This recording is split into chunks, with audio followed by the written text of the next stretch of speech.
Assalamualaikum warahmatullahi wabarakatuh. Ananda semua, bertemu lagi dengan Bu Pera dalam materi listrik statis kelas 12 fisika dengan konsep muatan listrik dan gaya Coulomb. Apa kabarmu semua? Semoga kita semua sehat selalu. Jangan lupa ingatkan diri kita untuk selalu rajin cuci tangan, jaga kebersihan, dan stay at home. Baik, kita akan mulai kompetensi dasar kita pada hari ini, yaitu menganalisis muatan listrik, gaya listrik, kuat medan listrik, flux, potensial listrik, dan penerapannya. Adapun tujuan pembelajaran kita yaitu diharapkan peserta didik yang pertama dapat menjelaskan tentang muatan listrik dengan tepat, yang kedua dapat menghitung gaya Coulomb antara kedua muatan dengan tepat, yang ketiga dapat menghitung gaya Coulomb segaris dengan tepat, dan yang terakhir dapat menghitung gaya Coulomb tidak segaris dengan tepat. Baik Ananda, bisa kamu perhatikan gambar yang kita tayangkan, ada dua gambar. Gambar yang pertama yang di sebelah kanan ini adalah sisir yang sudah digosokkan ke rambut didekatkan dengan potongan kertas. Apa yang terjadi? Seperti kita lihat, ternyata potongan kertas ini menempel kepada sisir yang sudah digosokkan ke rambut tadi. Kenapa hal ini bisa terjadi? Itu karena adanya perbedaan muatan antara sisir dan potongan kertas sehingga terjadi peristiwa tarik-menarik. Kemudian gambar yang di sebelah kiri ini adalah proses terjadinya petir. Seperti kita ketahui, sering mungkin kita menjumpai peristiwa petir ini di alam semesta. Kenapa bisa terjadi petir? Nah, petir ini terjadi karena ada perbedaan potensial antara awan dan bumi atau awan dengan awan lainnya. Petir lebih sering terjadi pada musim hujan. Kenapa? Karena pada keadaan tersebut udara mengandung kadar air yang lebih tinggi sehingga daya isolasinya turun dan arus menjadi lebih mudah mengalir. Nah, dari penjelasan itu, contoh dari penerapan listrik statis dalam kehidupan sehari-hari, maka kita dapat membedakan muatan listrik itu, yaitu menjadi dua. Yang pertama muatan listrik positif, dan yang kedua muatan listrik negatif. Muatan listrik positif disebut juga dengan proton. Dikatakan benda bermuatan positif, artinya jumlah muatan positif lebih banyak daripada jumlah muatan negatif. Sebaliknya, jika muatan negatif yang lebih banyak dari muatan positif, maka benda dikatakan bermuatan negatif. Jika muatan positif dan muatan negatif itu sama banyaknya, maka dikatakan bermuatan netral. Nah, jika muatan listrik sejenis, positif semua atau negatif semua didekatkan, maka dia akan tolak-menolak. Sebaliknya, jika dia tidak sejenis, maka akan tarik-menarik. Nah, dengan memahami muatan listrik tadi, maka kita akan menuju ke gaya Coulomb. Gaya Coulomb ini disebut juga dengan gaya listrik. Boleh juga orang nyatakan dengan gaya elektrostatis. Sama saja, semuanya dilambangkan dengan F. Nah, Coulomb ini adalah seorang ilmuwan yang melakukan percobaan dengan muatan listrik sehingga menelurkan hukum Coulomb dan memperoleh persamaan gaya Coulomb. Nah, bagaimana bunyi hukum Coulomb? Hukum Coulomb berbunyi gaya elektrostatis antara dua muatan berbanding lurus dengan besar masing-masing muatan, F berbanding dengan Q1 dan Q2, dan berbanding terbalik dengan jarak antara kedua muatan, F berbanding terbalik dengan R dikuadratkan. Ini rumusnya. Dari hukum tadi kita dapat rumusnya. Bagaimana dengan K? K ini adalah suatu tetapan atau konstanta pembanding. Nilainya sudah ada, yaitu 9 kali 10 pangkat 9 Newton per meter kuadrat. Nilai ini diperoleh dari 1 dibagi 4 dikali 3,14 kali E0 ini permisivitas ruang hampa yang nilainya 8 kali 10 8,85 kali 10 pangkat min 12. Jadi 1 dibagi 4 kali 3,14 kali 8,85 kali 10 pangkat min 12, maka diperoleh 9 kali 10 pangkat 9 Newton per meter kuadrat. Nah, sekiranya soal yang baik ini sudah diberikan nilainya. K sama dengan 9 kali 10 pangkat 9. Tidak perlu lagi anak mencari.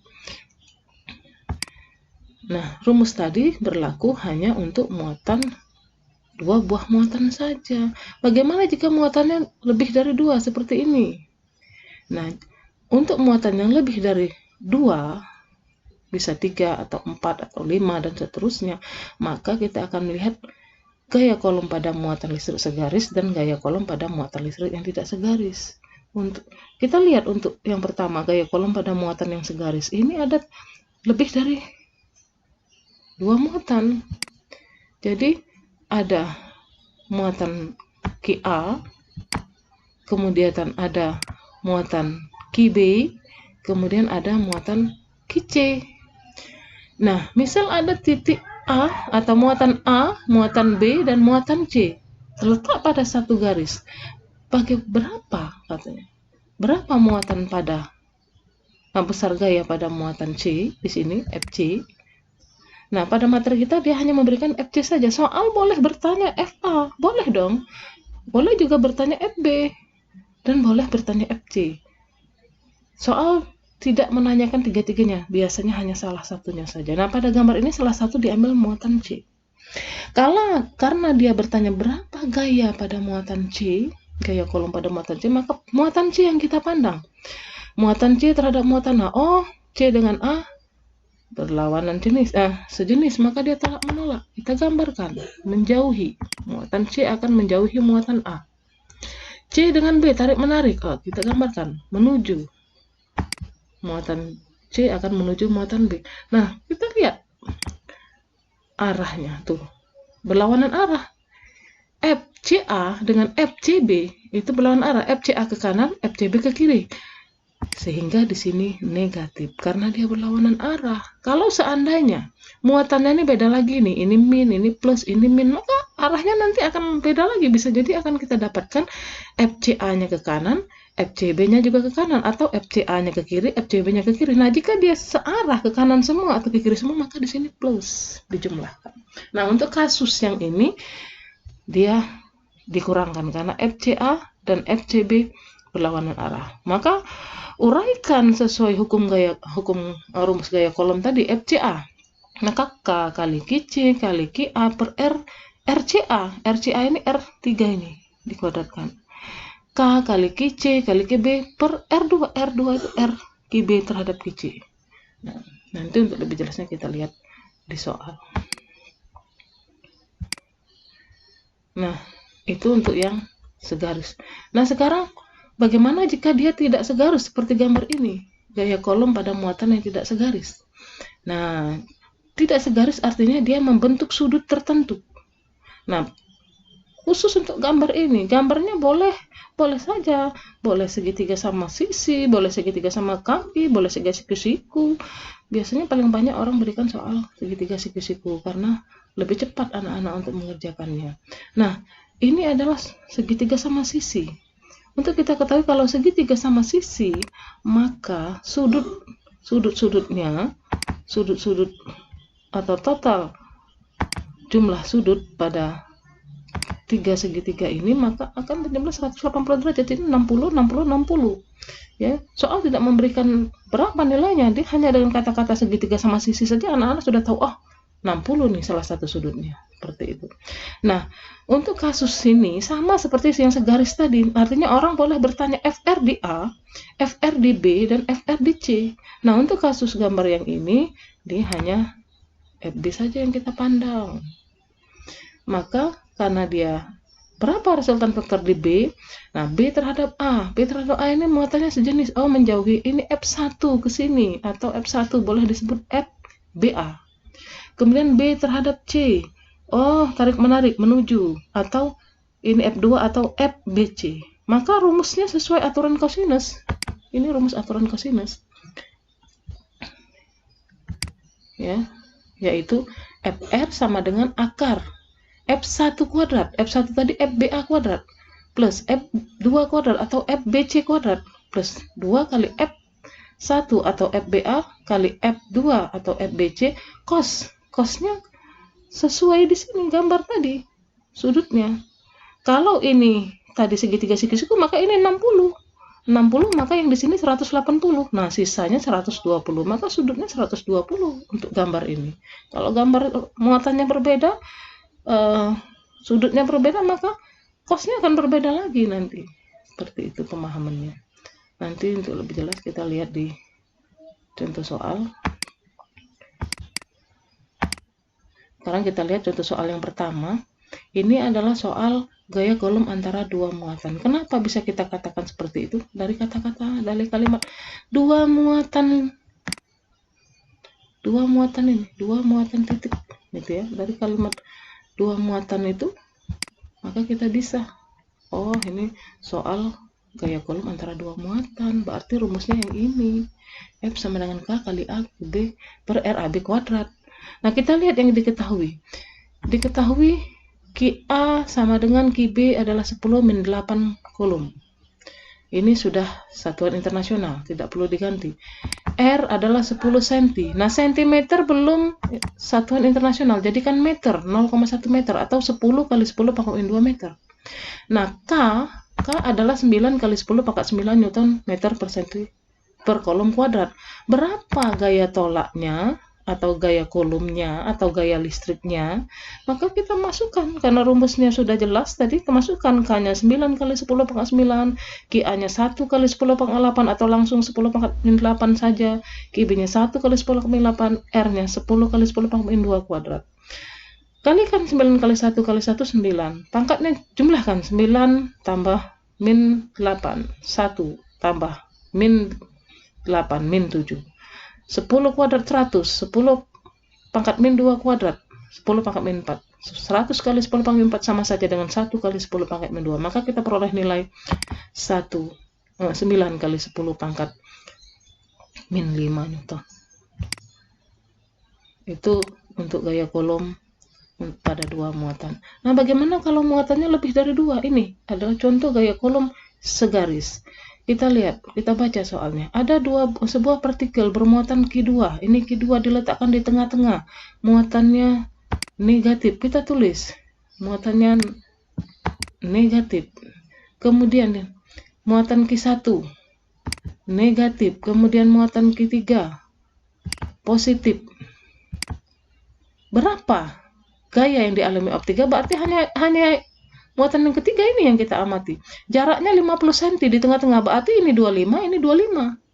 25 kali 10 pangkat min 2 meter, 25 kali 10 pangkat min 2 meter. Q2 min 5, ini tidak SI. Tidak SI, jadikan SI. Min 5 kali 10 pangkat min 6 kolom. 1 mikro, ini mikro kolom adalah 1 kali 10 pangkat min 6 kolom. Maka ini min 9 kali 10 pangkat min 6 kolom. Ini 4 kali 10 pangkat min 6 kolom. Sudah kita SI kan semua. Pandang muatan 3. Muatan 3 terhadap muatan 1. Oh, ini perlainan jenis, maka tarik-menarik kita gambarkan. Menuju muatan 1. Q31. Sekarang terhadap muatan 2 juga sama. Kita gambarkan menuju juga. Sehingga ini searah. Ini searah ini, ke kiri semua. Nah, karena dia searah, maka dia dijumlahkan ini. Nih, dijumlah. Tuh. Nah, F3 atau F total adalah F31 plus F32. Ke kiri, karena tadi sudah jelas ke arahnya ke kiri. Nah, F31 kita jabarkan. F31 sama dengan K kali Q3 kali Q1 per R31 kuadrat. Masukkan nilai. Nah, ada suatu ketentuan di sini. Nah, tadi min 5. Min 9 muatannya negatif. Ingat, untuk menyelesaikan soal gaya kolom, tanda negatif pada muatan tidak digunakan dalam perhitungan. Dia digunakan hanya untuk menggambarkan arahnya saja. Dalam perhitungan jangan sekali-kali digunakan, ya. Fatal akibatnya. Jadi, semuanya dianggap bernilai positif dalam perhitungan. Tuh. Q1 tadi 5, tadi min 5, tapi kita buat 5 kali 10 pangkat min 6, karena mikrokolom tadi ini sudah di SI kan, 9 kali 10 pangkat 6, nah, R31 tadi 50, dari 1 ke 3 tadi 50, kali 10 pangkat min 2, 50 cm dijadikan meter.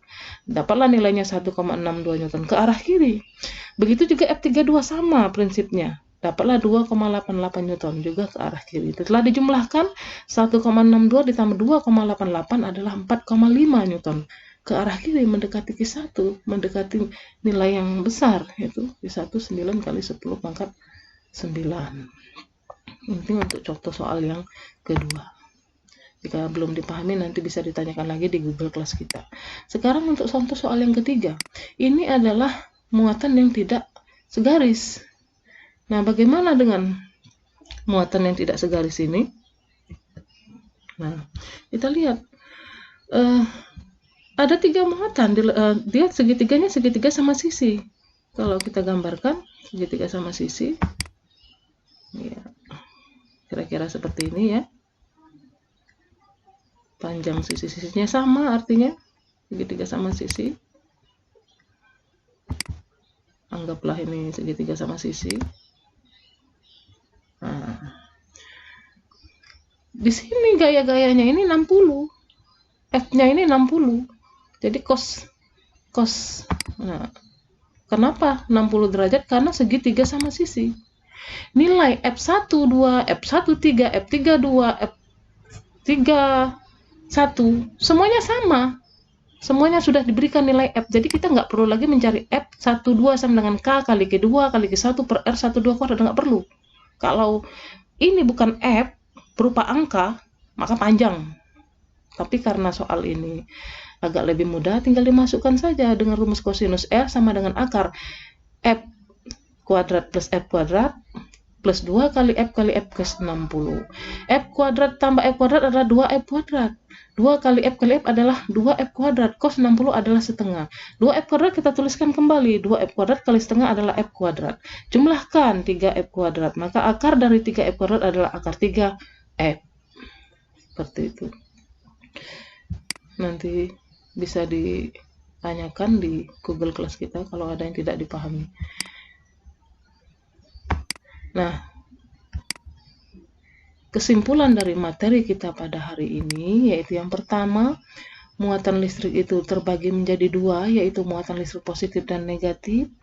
Jika muatan itu sejenis, maka dia akan tolak-menolak, dan jika dia tak sejenis, maka akan tarik-menarik. Sedangkan gaya kolom dapat dirumuskan dengan rumus F sama dengan K kali Q1 kali Q2 per R dikuadratkan. Itu saja yang dapat Ibu jelaskan pada hari ini. Jika ada hal yang belum dimengerti, bisa kita diskusikan di Google Class kita. Tetap semangat, semoga tetap sehat selalu dengan semangat HUT RI. Mari kita menjaga persatuan bangsa di tengah pandemi COVID-19. Semoga pandemi ini segera berakhir. Semoga kita selalu jangan lupa rajin cuci tangan, selalu jaga kebersihan, dan